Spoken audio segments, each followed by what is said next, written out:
তখন কাঠঠুকরা রেডি হয়ে আসলে তখন হাঁসটা তাকে তারপর শালা কাঠঠুকরা ওভার অ্যাক্টিং করতে শুরু করে দেয়, কারণ হারামি কাঠঠুকরাটা ওভার অ্যাক্টিং করার ওস্তাদ।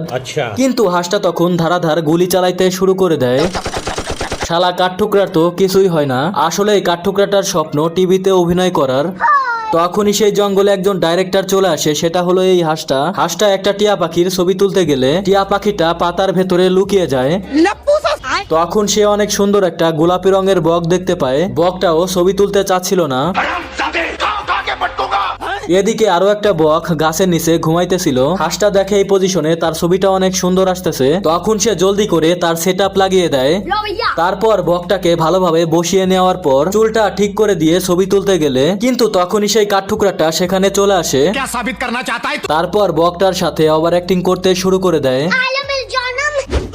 তখন হাঁসটা পরের পর্ব দেখতে লাইক করে তোমার ফোনে কত % চার্জ আছে কমেন্ট করে জানাও।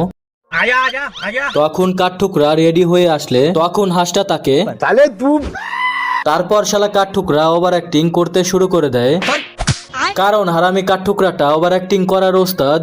কিন্তু হাঁসটা তখন ধারাধার গুলি চালাইতে শুরু করে দেয়।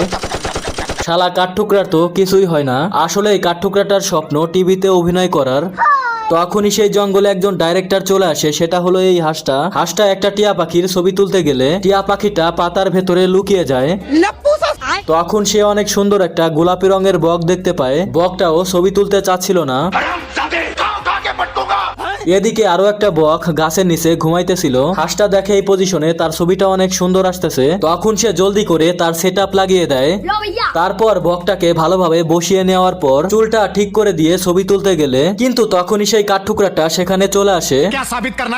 তারপর বকটার সাথে ওভার অ্যাক্টিং করতে শুরু করে দেয়। তখন হাঁসটা পরের পর্ব দেখতে লাইক করে তোমার ফোনে কত % চার্জ আছে কমেন্ট করে জানাও।